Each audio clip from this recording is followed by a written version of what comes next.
couple retreat and conference. Yeah, even though we're just a few couples that has been here, but it was indeed a blessing for each and every one of us. So para po marinig nyo kung anong nangyari kahapon, kung ano ang ginawa ng Panginoon, para po sa kahapon na gawain natin, I will call on the couple who will give the testimony ng blessings nila na natanggap kahapon, kung paano ang ginawa ng Panginoon sa kanilang buhay. I will call on a couple, Miss Cherry and Michael. Ayan, sa atin po para mag-give ng kanilang testimony this morning. Asa na sa atin ang atin pong Isha and Is. Amen.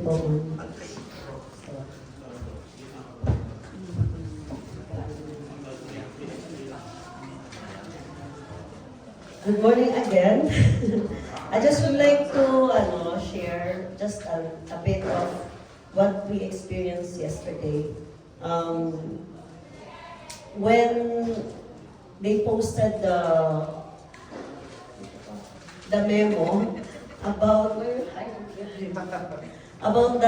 marriage retreat, I was excited for the both of us because we want to, ano ba yun? Patatagin yung pagsasama namin. Kasi there's many ups and downs and we believe that it will help us because we are allowing God to be in our midst. We already allowed God to be in our midst, but this one is really amazing because God moved yesterday in our lives. I never thought of who's going to be attending. I was just excited that my husband is going because I always ask, come on, let's go to marriage counseling. It's not that when you go to marriage counseling, you have issue. You just want, to help me to reword this to English. To develop more and to know more tips how to make your marriage last, how to stand up in the midst of chaos. So yesterday was so exciting when I saw that there's only few of us here. I'm excited for what the Lord will do, and indeed He did a great things yesterday, and I thank you for Pastor Emily, Pastora Michelle, and Mommy Rose for being here yesterday. Thank you, Lord, for giving Mommy Emily a heart that she's always available for women's any ministry. Men's, if you need ministry, Mommy Emily. And yeah.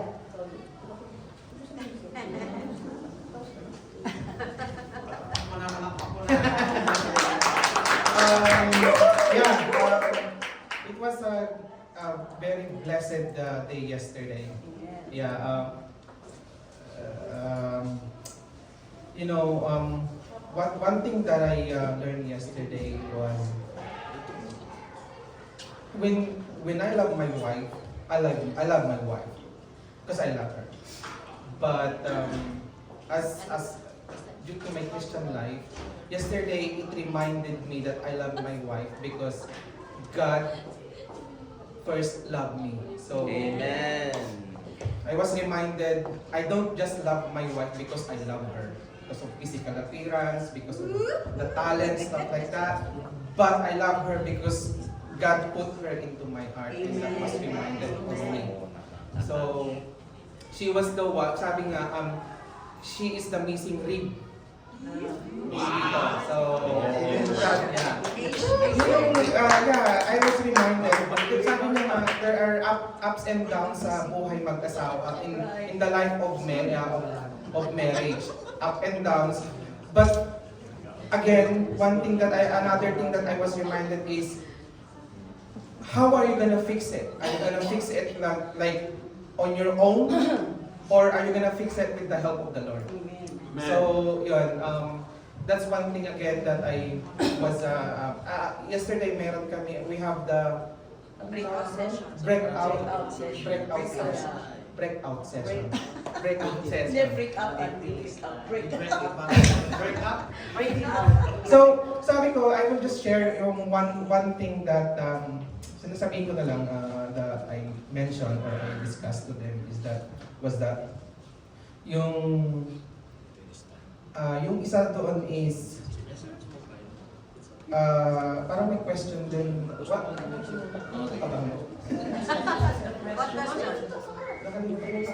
Number 2 or number 1? Number 2. Yung number 2. Ano yun? About What is your husband or what spouse? What Yung makes love. your husband happy? love language. Hindi, yung meron ng cherish love. How does your spouse make you feel cherished? How does your spouse make you feel cherished, love, and Successful. important, successful?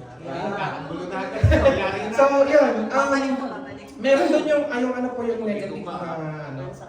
Unimportant. Unimportant. So, sabi ko, hindi yun na yung ginamit ko eh. So, sabi ko, yung sa ups and downs kasi, meron tayo nun. Ngayon, ang ano natin is, sino yung unang mag-apologize? Sino yung unang lalapit? So, siya lagi yung unang lumalapit. Kasalanan ko, kasalanan niya, siya lagi yung unang lumalapit. So, pero, hindi dapat ganun. Tayo yung man of God, so dapat tayo yung sumuyo. So, isa yun sa mga na-realize ko kahapon. Ay, so, kung may pagtatampuhan, ganun kasi lagi yung scenario namin eh. That's how ang nangyari. Kasalanan mo, kasalanan ko, ikaw ang lumapit, tatahimik ako hanggang hindi. Hindi kita kausapin hanggang hindi ka lumapit. But that's not how it should be. Bilang man of God and man of the house, it should be us ang unang lalapit. So yun yung isang natutunan ko kahapon na na-realize ko with the help of the couples retreat kahapon. So yeah, and marami pang magandang bagay na marirealize ka once na umattend ka sa mga ganyan. Kasi masarap umattend sa mga seminars na ganyan, lalo na it's about marriage, it's about family, it's about God. So yun lang sa akin. I am very thankful to God first and then to the people who organized the one. Then, ako naman din na. Ang natutunan ko yesterday, it's about, yun na, husband, love your wife as yourself. Husbands, protect her, serve her, and the wife, submit joyfully to your husband. Respect your husband. Yun ang natutunan ko. If your marriage is broken, ask yourself if you are doing your part. Kasi ako lagi ka na lang ganito, you're always doing this. Ask yourself, why, examine yourself, what is wrong, what did I do to hurt my husband? Where do So yun, ask yourself, not him. Right? Do not point your finger on your husband. So that's what and it's okay, I always apologize regardless kung sino may mali. Kasi it's the Lord that deals our heart. Most times, sabi ko, Lord, hindi naman ako may kasalanan eh. But because I love God, and He always forgives me for all my wrongdoing, who am I not to forgive my husband? And I love my husband.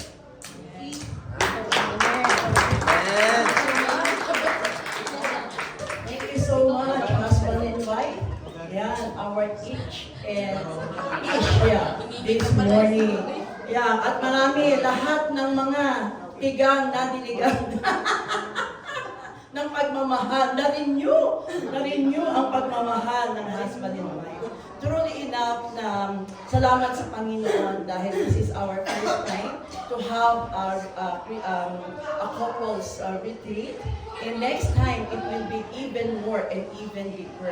Sabi nga God's design for the couples is started yung creation ng Panginoon. And then, as we go on and as we keep the Lord's goodness to each and every husband's lalong lumalalim, it becomes deeper and deeper at marami tayong learning at natututunan. No? It's not just a matter of sex relationship or whatever physical relationship, but this is the first, the Lord's relationship. So as I heard kanina sa mag-asawa at sa maraming nandito ngayon, yung humility and humbleness, ako ngayon ang mag-uuna na humingi ng sorry. Because today, we're going to hear the Word of God as we walking humbly with God. No? Na-connect, may connection, kaya nakakatuwa.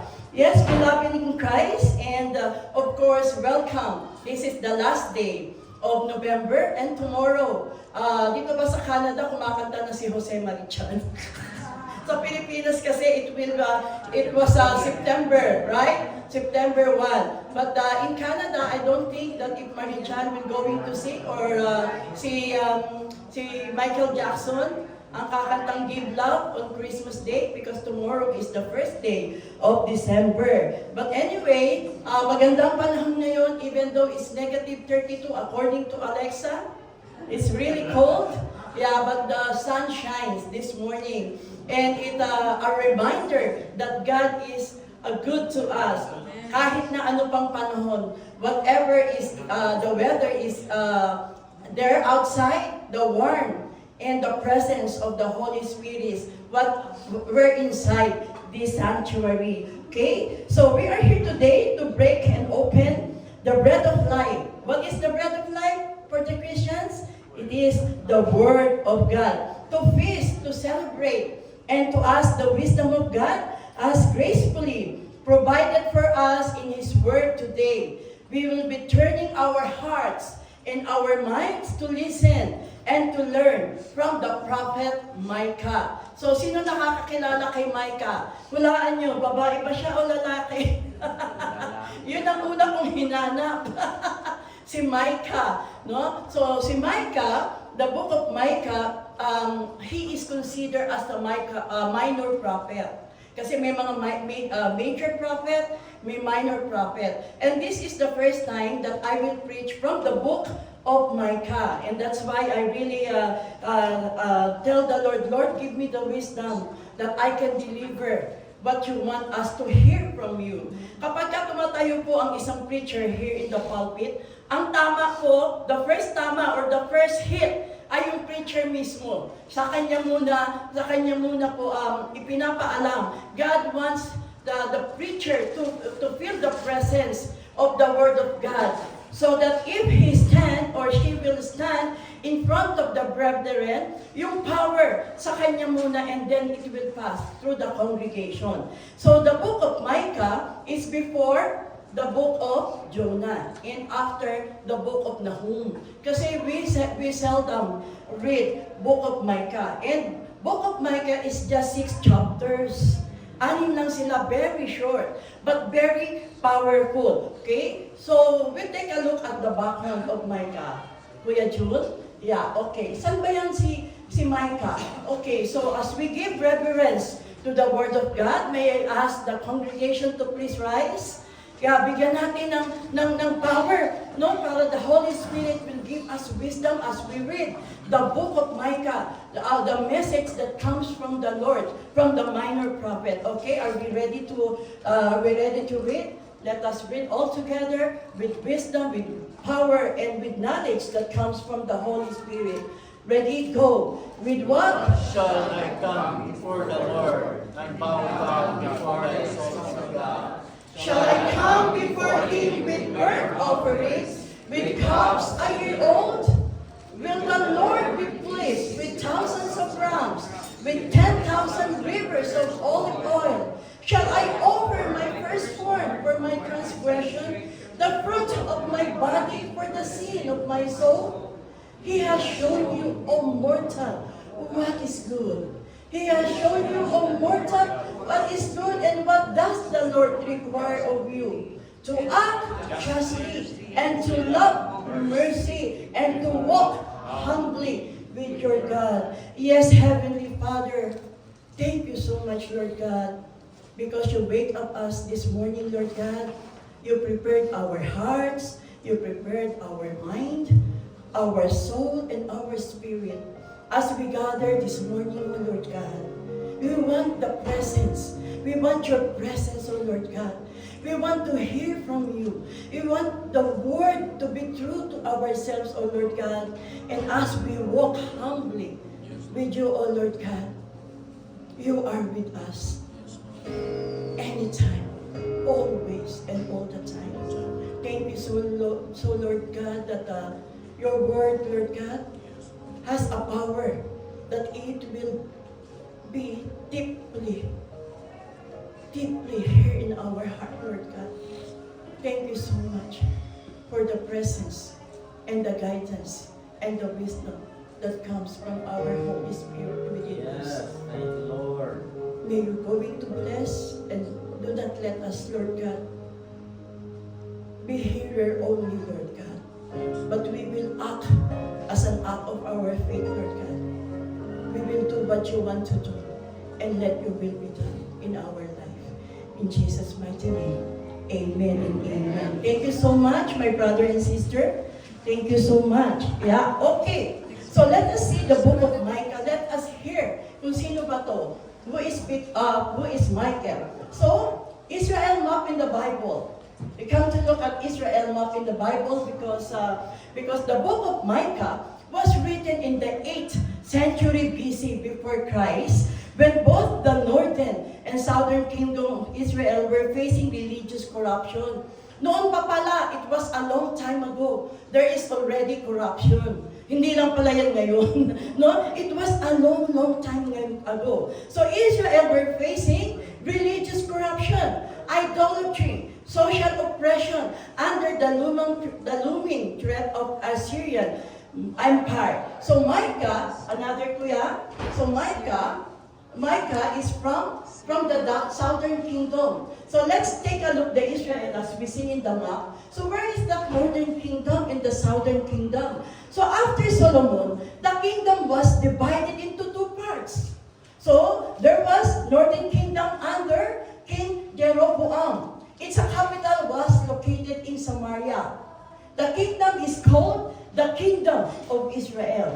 Dahil nahati, it was divided, so another kingdom, the southern kingdom. So this was under King Rehoboam, Solomon's son. Its capital was located in Jerusalem. This kingdom is called the kingdom of Judah. The kingdom of Judah, all the kings of Judah descended from King David. Okay, next slide, kuya. So the northern kingdom of Israel and the southern kingdom of Judah. Nabasa natin yan. Hinati sila. Okay? Pero isa lang sila. There are one country and that is Israel. Okay? Next, kuya. And so, Judah is a small town called Moreshet. Moreshet. Parang singer na si Moreshet. Nag-divide din si Moreshet after the wedding. Si Moreshet. Ano nga yung sikat na kanta ni Moreshet? Akin ka na lang. Akin ka na lang. You're mine, like yesterday, you're mine. Yeah, so there is a small town called Moreshet. And in Moreshet, next kuya, and in Moreshet, andoon pinanganak. So, si Micah was from there, from the small town of Judah in Moreshet. Doon siya pinanganak, no? At the same time, Isaiah was alive in Jerusalem. So both north and south kingdom violated the covenant. May covenant. Naalala ko na yung covenant ko kay Lord that time. Violate ko rin. Violating the covenant with God of Israel. So, the minor prophet Micah, tinuro niya to. Ang the scenario is like a court. Nakapasok na ba kayo sa ating court, sa city court here in Lloyd? Me, I was able to go because one time in my life, I guarantee a lot of money. I was shaking, and I was in front of a judge, like this one. Are you Imelda Gana? Yes, judge. Can you sumpa here? Listen nyo na lang. Can you make an oath? Yeah. Take oath. Yeah, you may take on oath. Oath. Yeah, and do like this one. Did you promise? Blah blah blah. Yes, yes, yes. Okay. Nothing but the truth. And so, yeah.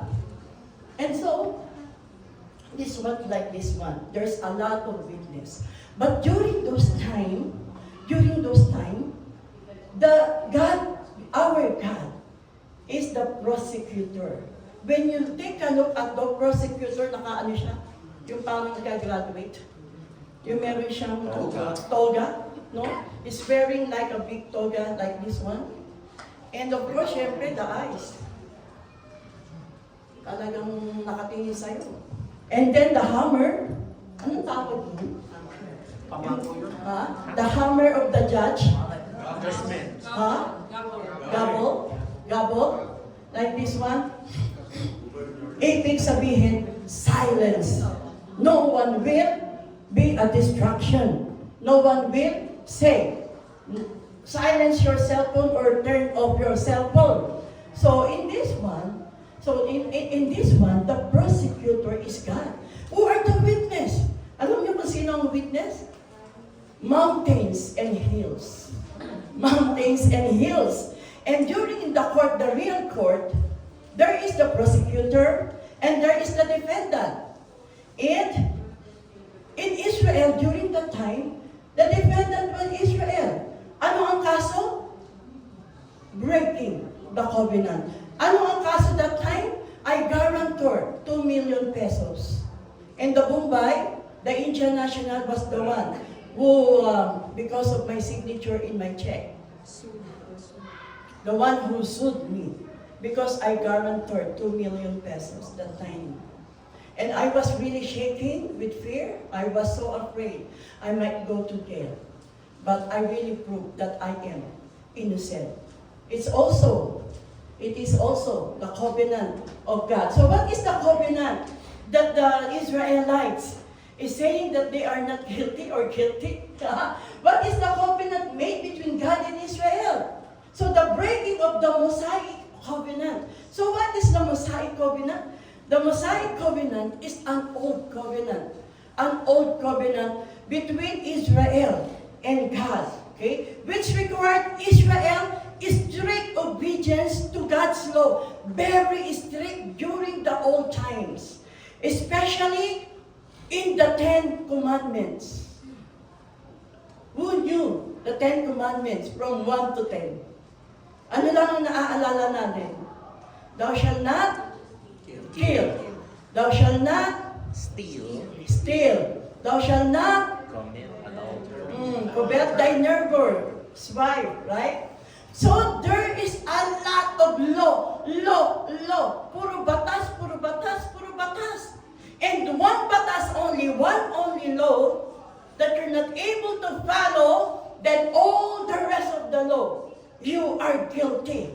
And you will plead to yourself, Lord, I am guilty because I was not able to follow that one law in the 10 Commandments. Ganun kalupit. Ganun kalupit. So, what is there significant in the law? When you obey the law, it is an exchange of blessings and protection. But if you don't follow the law, you will not receive blessings and protection. Ganun kalupit. Nung panahon ng Lumang Tipan. That was the Old Testament. It is a covenant. So the Israelites broke the law. So it is very strict. The Lord God is very strict. And primarily through idolatry and disobedience, which including worshiping gods, breaking moral and civil laws, failing to trust. Yun lang, hindi ka magtiwala sa Panginoon. And obey Him. That is mortal sin, according to Father. According to Father, right? Idolatry and spiritual unfaithfulness. Worshipping other gods, the most direct and frequent violation was to have no other God before stated in Exodus. Next, kuya. In Exodus 23. So, ibig sabihin, during the time, they're worshiping worshiping God. Nandun pa sa taas si Moses. Nandun pa sa taas. Binibigay pa. Moses was there in the top of the mountain, in Mount Sinai, giving instruction from the Lord. But those that are in the valley, those that are down in the mountain, they were already worshiping. They made already an idol. And Baal in the Bible, the rival God of the ancient Israel. Yun ang doon nagiginig ang Panginoon. Doon nagagalit. He was very angry because remember, our God is a jealous God. So that's why in Exodus 23, it says, "You shall no other God before me." And that is a law. Batas ng Panginoon niya. Wala kang dapat na ibang Diyos.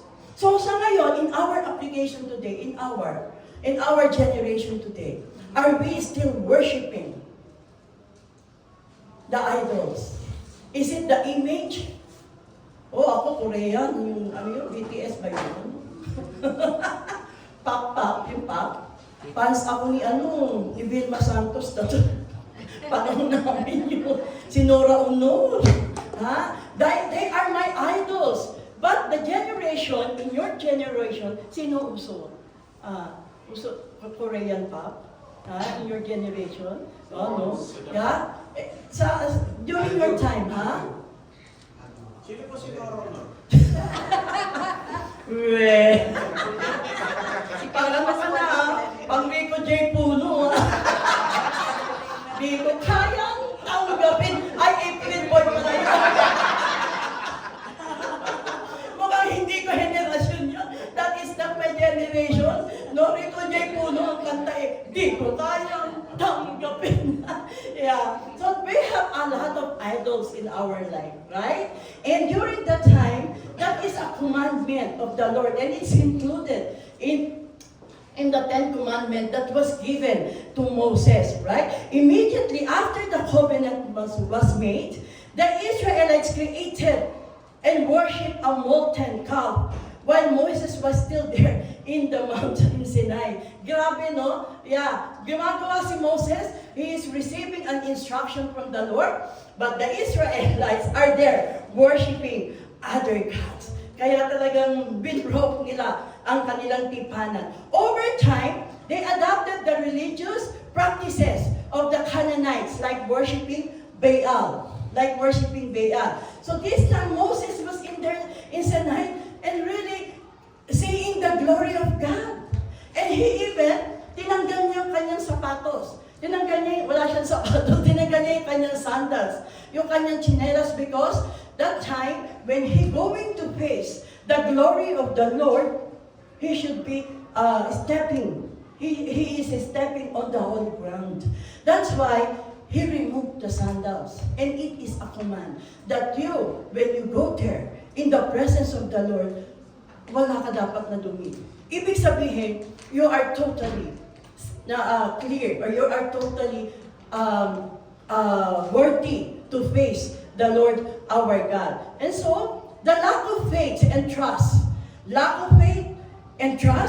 and unbelief were many instances of disobedience. Disobedience are attributed to the fundamental lack of faith in God and His power. Would you imagine that the Lord our God, they can see the tremendous power of the Lord, pero hindi pa rin sila naniniwala. The unbelief, no? They still don't trust. So there's a lot of failure. And the reason why the wilderness generation. Who are the wilderness generation? They are the Israelites. Why wilderness? Because after getting them free from Egypt, the Lord God promised to them to go to the promised land. They will experience the abundance of the promised land. And because of that disobedience, the unfaithfulness, and then the idolatry, they were not able to step in the promised land. Okay? Kasi nga, they broke the covenant. So disobedience leads to the covenant stipulation and penalties, such as punishment and exile, like coming into effect the failure of the people to other ends of the agreement highlighted the need of a new covenant. If we are now under the old covenant, isa lang pagkakamali mo, ego ka, may parusa ka, may kaparusahan ka sa Diyos. Nakita to, the Lord God sent this one, that man cannot reach the standard. Cannot reach the standard. That's why there is a new covenant. And what is the new covenant? According to the Bible, it is the fulfillment through Jesus Christ. So Jesus Christ is based on grace and forgiveness, because Jesus was the one who do it all for us. We are no longer under the law, but we are under His grace and forgiveness. Amen? Amen. Kasi sa isip mo pa lang makasalanan ka na. Right? Ang dami mo ng kasalanan. Hindi ka na makapag-obey sa kung anong utos ng Panginoon. Right? Guilty tayo lahat yan. And it's because of the new covenant. The law is there to give us a guidance. But it is still the grace of God, because Jesus was the one who fulfills it for us. Si Jesus na yon. Not in human performance like the law. The law is a human performance. You must be here, don't do that, don't do this, don't do this, don't do that. And in our generation today, in the new covenant, after Jesus died there on the cross, it was really, remember, yung tela, yung curtain, ang sabi ni the Lord Jesus said that on the third day, it will not break. It means that the law, we are no longer under the law. And it is Jesus who make us a way to God, to go directly. And He is our arbiter. He is our new covenant. That even though we're not performing what the standard in the Old Testament, we can go near to our God because of the Lord Jesus. Kaya nga merong, I am the way, the truth, and the life. No one comes to the Father except by me. Because Amen. Jesus was the one who breaks that. So that we can go anytime, any day, 24/7 to our Lord God, the Father. Next, Kuya. So, Israelites asked, ano gagawin namin? What are we going to do? What we must do to appease you, God? Do we need to offer a massive sacrifices? Remember, during the Old Testament, para mahugasan ang kasalanan mo, so that you will not feel so guilty because of your sin, they will a good sacrifice. Kakatay sila. Papatay sila ng isang magandang tupa. Yung blameless, yung walang kuto. Yung walang spatches, no? Thank you na. Yan. Yung spotless lang to offer sacrifice. And yung dugo, the blood of that one, patutuluin. And it will be a burnt offering. So it will be accepted by God. When it is accepted, their sins will be cleared. They will be forgiven. And so, yun ang sabi. So in 6:7, ang sabi, with what shall I come before the Lord and bow down before the exalted God? Shall I come before Him with burnt offering? Kasi yun noon. Burnt offering. With calves a year old. Meron pang year old, no? With the Lord be pleased with thousands of rams. Would you imagine? Gano'ng kadami with the 1,000 of rams. With 10,000 rivers of olive oil. With 10,000 of rivers of olive oil. Gano'ng kalawak yung olive oil na yan? Wow, ang ganda ng balat niya. Ano? Yeah. With, shall I offer my firstborn? Yung aking ipapanganak na una for my transgression? The fruit of my body, yung inilabas ng katawan ng nanay, for the sin of my soul. Ganito po ang nakaprogram sa isipan ng mga Israelites during the time to just ask, to appease God, to ask forgiveness. to ask forgiveness. Kasi why? They really committed and break the law and the covenant. Okay? Kuya? So God answered in verse 8. Ito yung sagot ng Panginoon. Matindi rin, no? He has shown you, O mortal, what is good. And what does the Lord require from you? Tatlo lang nire-required ng Panginoon during that time ni Micah. Yung kinanta kanina ng praise and worship. Ano yun? To act. Pakibasa nga po. To act justly and to love mercy and to walk humbly. To act justly. Maging parehas lang.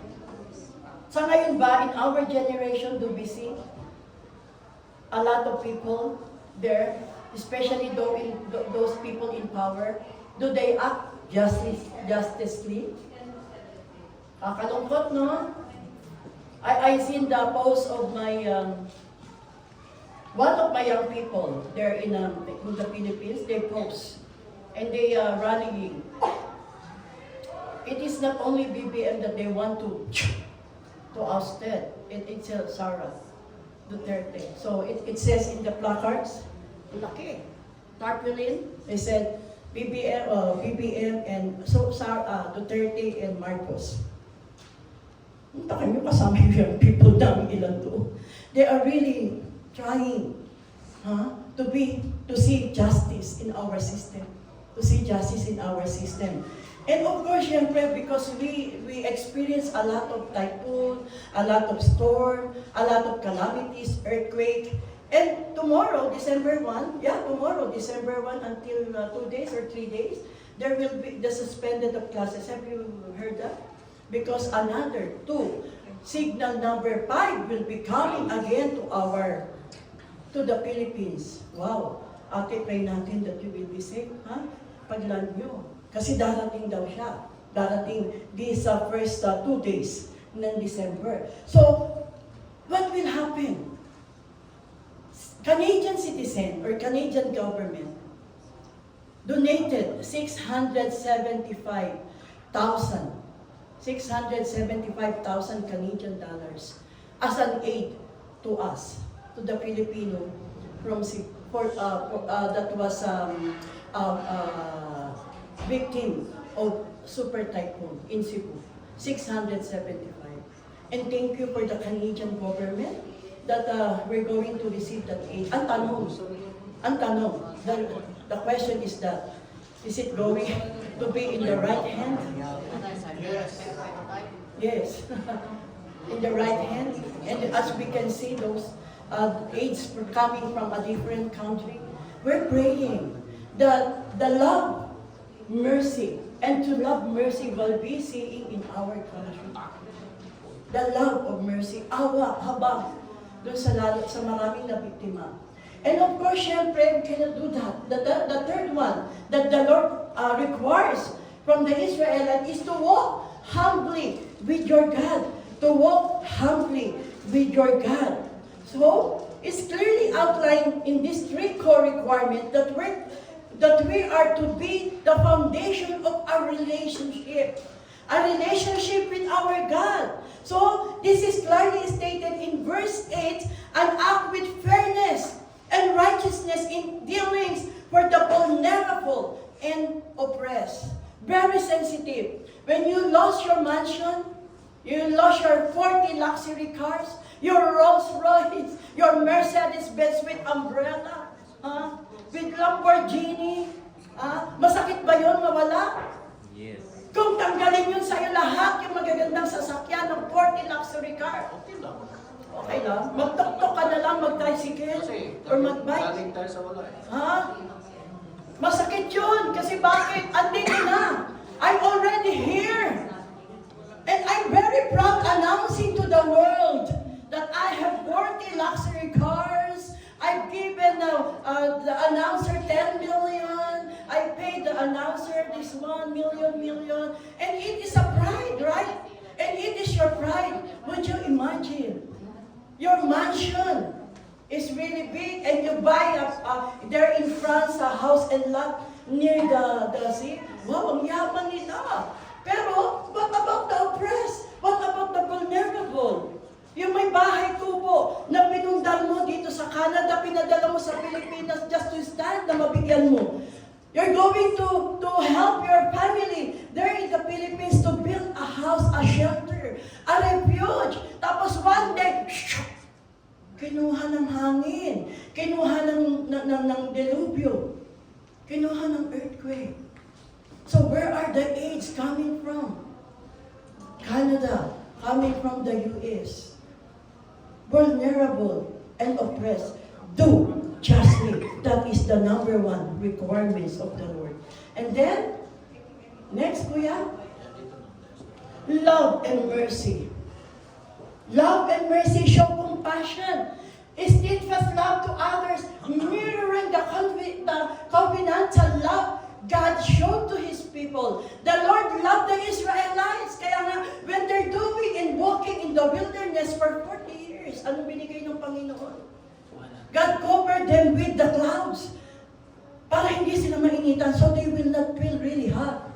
Diba? They gave Him, manna. Araw-araw they eat. Fresh yun. Fresh, everyday fresh. Kasi during the night, the manna, it will spoil. Napapanis, nasisira. Pero anong ginawa? What did the Israelite do? Mana na naman! Araw-araw na lang si mana! Si mana na lang kinakain namin. Wala nang iba. Binigyan ng Panginoon ng quail egg. So ang unang turkey during that time is quail egg. Turkey, laki yun, quail egg. But biglang lumiit, no? The quail egg every day, that is the first meal of the Israelites. Pero still they are keep on complaining and complaining. Bring me back there in Egypt. Because in Egypt we really experience something every day new to it, even though they are slaves. And the Lord wants them to be freed from that prison, from that imprisonment, from that slavery. Pero they are still keep on complaining. Are we complaining of what we have today? Huh?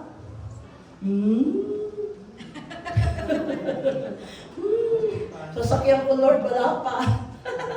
Yeah. Pero as we compare our life before, we can say, thank you, Lord. Thank you, Lord. We are really blessed. Thank you, Lord. Hindi natin hinanggap sa ating isipan na ma-experience natin ang flakes there, the manna every day. Starting the other day, the manna is there, the Snow White. There is no Christmas. Yeah, yung mga nahuhulog from there, no? Yung alam, the snowflakes, right? The snowflakes. It's like manna, no? So number 3, it says, Kuya, another core of requirement, walk humbly with God. If we have a lot of money, do you have problems? Yes. Ha? Public investment. Totoo yan. Ha? Yes. Paano mo ba ito uubusin?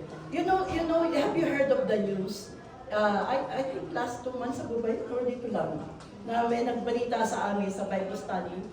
Nanalo, Pilipino won the lotto in North Battleford, 1 million. 1 million Filipino. You know what happened? After several years or months ata, ganun yung pagkakakwento. Kasi palipat-lipat na eh. The daughter commits suicide. You know why? Hindi na partihan na maayos. She was not given the right part of that 1 million pesos in winning the lotto of the Father. See, sometimes money makes you cry. Sometimes money makes you happy, right? But as the Lord gave you a lot of prosperity, the abundance of His grace, the Lord wants us to be what? Walk humbly with your God. Huwag mo nang ipagsabi. Tignan mo itong may 40 luxury cars. Pinagsabi, pinisbook pa eh. In-interview pa ni Julius Baba, 10 million for the interview. Would you imagine? Ay tignan mo nangyari. Pinagsabi, pinagyabang. Allah, ayan, nawala sa kanya. Wala na, no, hindi na masyadong, na-hurt, na siguro. Yeah. So live in a state of dependence and submission to God. That is the way the Lord wants us to be. When the Lord blesses you with a lot, just share it with me. Biglang ganun. Recognizing His sovereignty and power, share it. Share it in God's ministry. That is the best, right? Because alam ng Panginoon ang puso mo. When you receive something that the Lord bless you, share your blessings. Share your blessing. And that's what the Lord wants us to be. So, this path requires the deep personal connection. Recognizing one dependence on God and willingness to submit to His will. Acting with reverence and meekness towards others. Huwag kang masyadong, kilikili mo, hindi na makakababa. Kasi ang taas na no? Ang taas na ng lipad. Tapos yung mga nasa Pilipinas sasabihin, hindi pa siya nakarating ng Canada. Ganda, ganda. Puro ganun, no? Tapos sabi, how are you? Ayaw mong sagutin kasi may kasunod. How are you? Yeah, you don't want to answer. You know why? Yeah. We here in the Philippines, we're needing blah, blah, blah. I have one experience. Lord, I'm sorry, but it's true. Yeah. Text ng text, hindi ko sinasagot. Ninang, anong masasal? Ninang, si si Pats to Ninang. Hindi ko sinasagot. Kasi alam ko na kasunod. Sometimes we experience that one, that we don't want to answer, to reply back. Why? Because they will ask something that you cannot give, right? They will ask something not small, but big and big and big. May kasunod pa yun. And so, sabi nga, yung willingness natin to submit to the will of God and acting with reverence, wala namang problema pagka marami eh. Right? No problem if there is a lot to share. But when it is just exactly in what you need, huwag mo nang pautangin. You just give kung ano yung kakayanan mo. Okay yun, di ba? Give what you can give in your own heart. But if we demand, utas ang kisame namin, binahang kami, that is 100 and 100. We cannot give that. Pero sabi nga ng Panginoon, the Lord give us the wisdom also. We want to be humble to our peers, to our relatives. But when we take a look first, what is the need of me, of my family? So, growing in relationship with Him through prayer and Scripture. The book of God or the Word of God is so powerful enough. And the prayer is so powerful enough that we can pray for them. Kapag naman humihingi ng tulong, sabi mo, pagpipray kita, bigyan mo naman ng konting barya o konti naman lang. Because they know, we believe in prayer, but we need cash. Right? But we need cash. Okay? And so, transforming one's life to reflect the character. We need to be transformed. Tatlo yung requirements ng Panginoon. Ano nga yung una? Act justly. Maging fair ka lang sa iba. And second, love mercy. Kahabagan natin. And then, walk humbly with God. Wow, ito yung ni-record ni minor prophet Icah na sinabi ng Panginoon. So, a constant and conscious connection, this isn't just for formal prayer. We do pray for the needs. We do pray for the sick people. We do pray a lot during the prayer meeting and in our personal. Pero sabi, it is not about the formal prayer alone, but about living all of life as if in God's presence. So if this is God, and we're praying in the presence of our Lord, may nakita kasi ako, lahat ng sulok may cross. May cross na po ba napuntahan yun? Dito sa old, pag tingin ko ganyan, may altar ng cross, ang laki, meron pang yung, anong tawag ng pastor? Yung may I-8 candles. Sa Israel yun eh. Kasi wala ako nun, kaya hindi ko siya mariko. And then pag, Hanukkah lights. Hanukkah? Oo, yung laki ganon? Oo, yung 7 candles. Yun. Hindi ko, wala kasi ako nung kaya hindi ko maano. And then pagpasok doon sa may sulok ng may CR, may malaki na namang cross. Yan. So bawat sulok may cross. Masama ba yun o hindi? Hindi yun masama. Hindi masama. Ang sinasabi ng Panginoon, the Lord is saying, yes, we pray. And it is very powerful. But we ask in our prayer the presence of God. Kasi sometimes we do pray verbally. But the Lord wants us that you can feel in every prayer, you can feel His presence. And that is powerful. Amen? And that is very powerful. Conducting even the most ordinary task, ask for Him. Even, tagatimpla ka lang ng kape, ng mga nag-aaten ng Bible studies. Kahit na maliliit na bagay, even in a smaller task, when you give it to the Lord will always bless it. It doesn't matter if you can sing, like me, I cannot sing. But sometimes I do want to sing, but my voice is not that kaiga-igaya, baka ma-stumble sa pagkanta. But when you give it to the Lord, oh Lord, give me the courage to sing. Hallelujah, hallelujah. When I'm really feeling cold, I always sing, hallelujah. Yung pala nanginginig ka na sa lamig, hallelujah. Bari you want to be singing, no? Right? Hallelujah.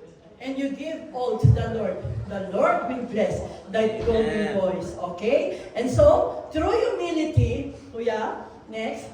Through humility involves a lowly, reverent spirit. Sabi nga, recognizing your insignificance. Wala ka sa Panginoon. Your insignificance in the face of the Lord. But the Lord is so great. Ginawa kang great because of Him. Dati walang-wala. Pero ngayon, hindi na wala. Alang-ala. Anang-ala. Ibig sabihin, you have a lot. You have a lot. Because why? Even though in the face of God, you are insignificant, the face of God's greatness and acknowledging all provision that comes from God, kahit maliit ka, you will become great. Because your Father in heaven make you great. Amen? Amen. Make you great. Kaya yung kung ano man yung talent mo, ilabas mo. Kung ano man yan, whatever you want to give to the Lord, even a small task.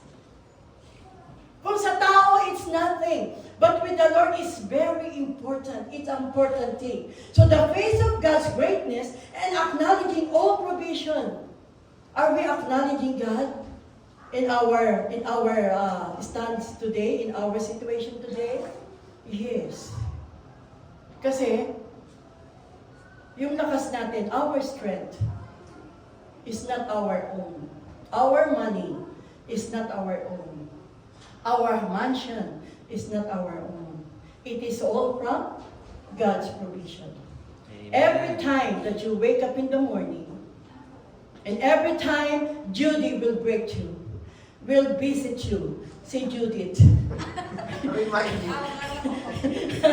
Every time that Judith will come to visit you, and knock on your door, or get in the mail. Oh, there's a lot of letters. Oh, there's a lot who loves me so much. When you see, oh, you're going to pay this one. Pay this one. This is your due date.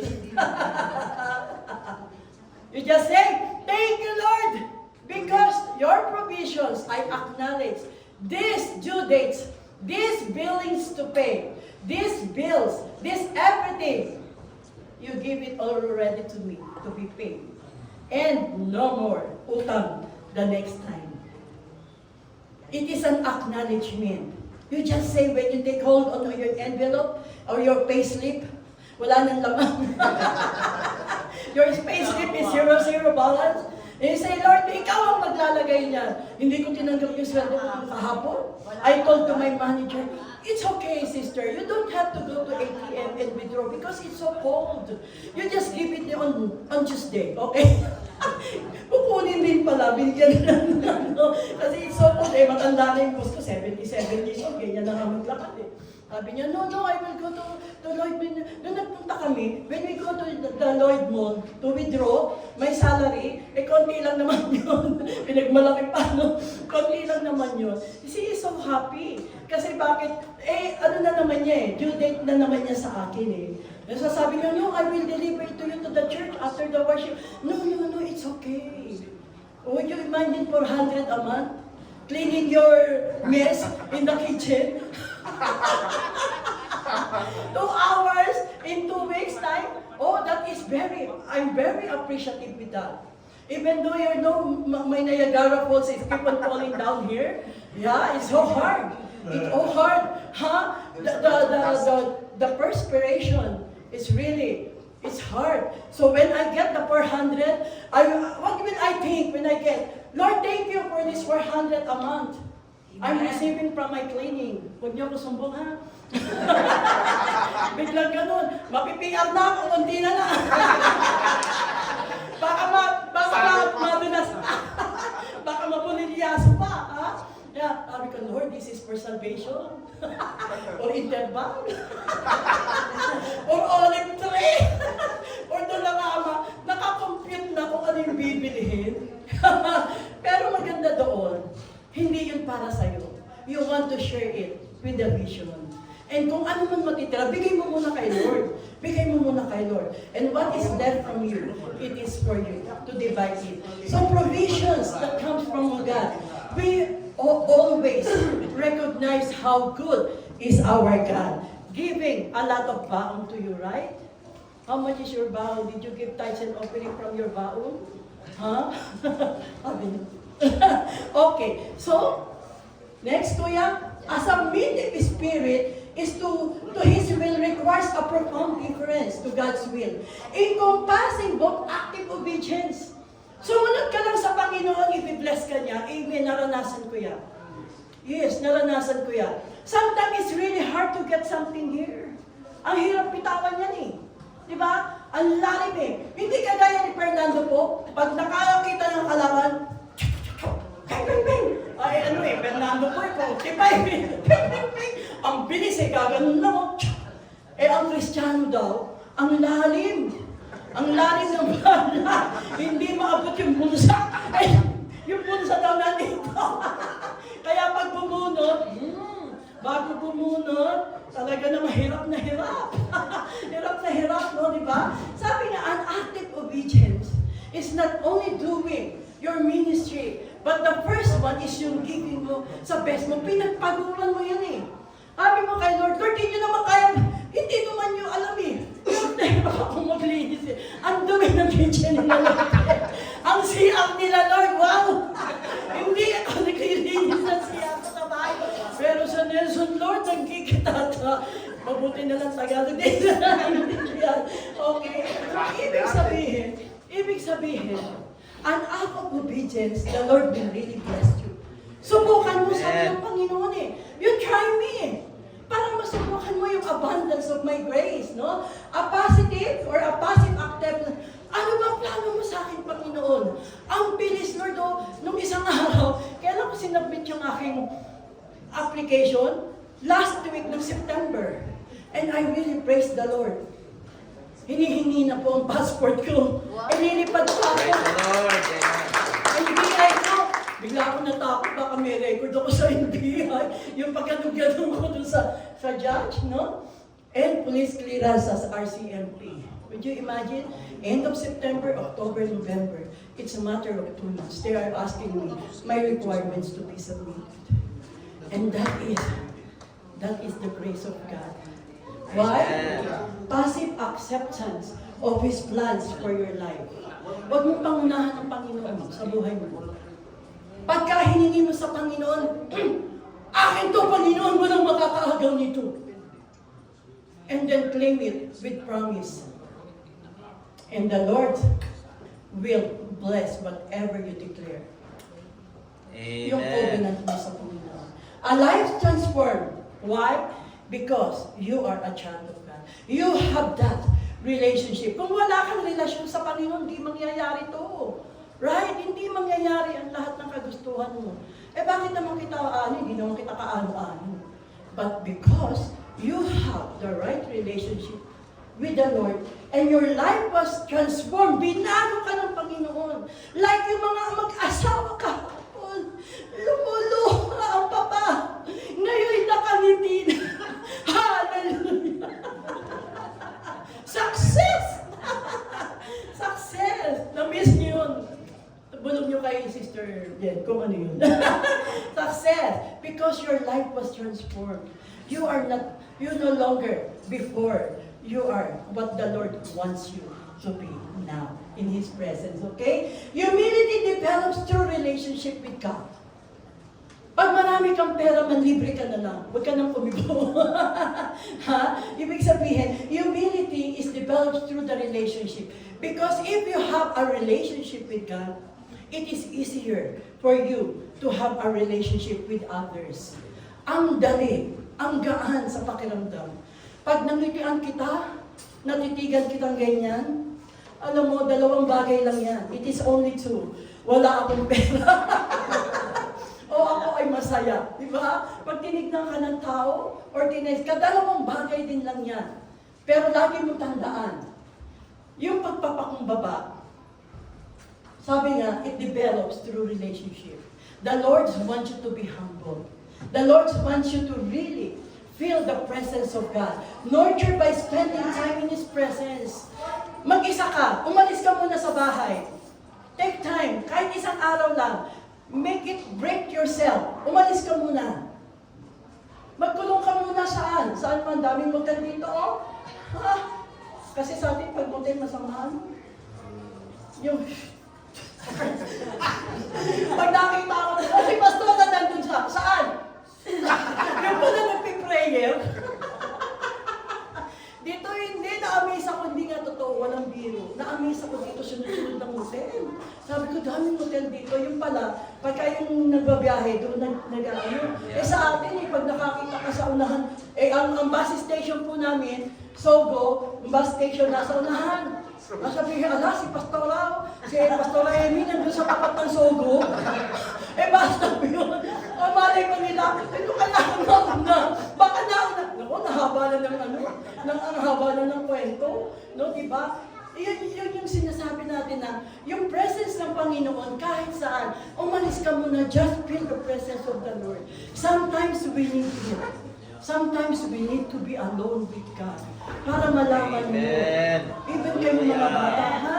Sometimes you give a time for the Lord. Even kung saan ka man nagpiprepare, okay? Reading the Bible and praying. That is the two best weapon. The two best weapon. Next, kuya. And so, what did God require? Number one is justice. You must do it. And that is a command. Mercy. You must love mercy. Sino rito mercy pangalan? Yung ate ko mercy. Mercedes. You must love it. And then humility. You must walk in humility. Para hindi ka ma-interview ni Julius Papo. Yung humility. Okay? Next, kuya. Jesus went to the cross. Jesus is the one who show us how to, He does justly, He loves mercy.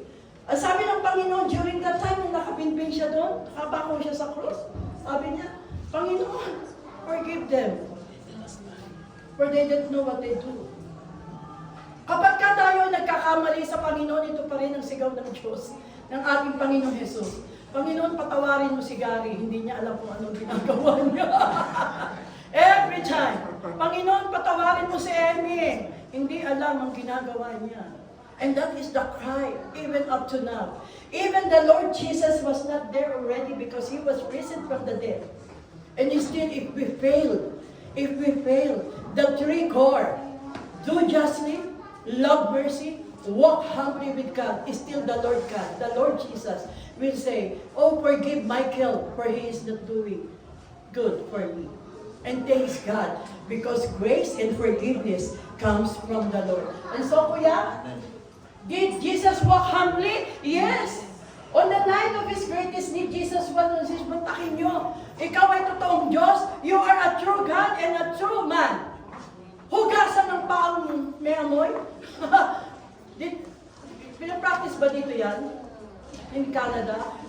I happened to experience one time there in the Trinity Church na hinugasan ni Pastora Sandra just to show servanthood, no? Pero ayaw ko eh. Sabi ko, no, it's just a symbolism. I want to wash those and those feet. No, my feet is cannot cut the nail because hindi ko malaki pa dyan ko nun eh. Magpipit eh. Kaya nakakat ko na yung nail ko eh. Nahiya naman ako maghubad ng medyas.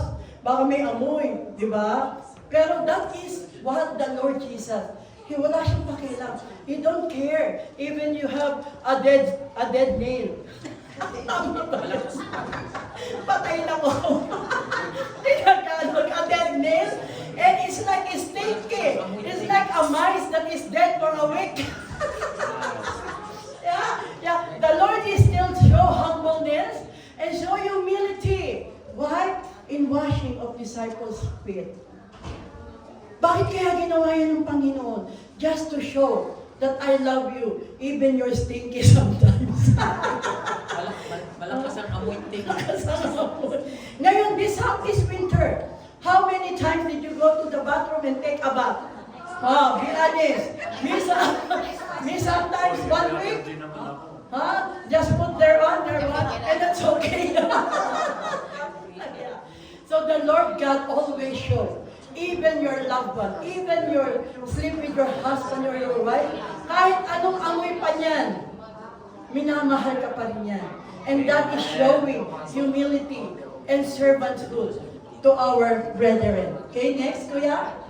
And so in Micah 6:8, this is not a suggestion, but this is a requirement. Keep your hands busy, do justly. Maging patas ka lang. Kapag ka 25 bayaran sa paglilinis, huwag mong gawing 15. It's unfair. Just be justly. Keep your heart broken. You love mercy. Maawa ka. Magkaroon ka ng habag. Napasok po last Thursday, napasok po ang Trinity Church. Winasak po yung fence. The fence was...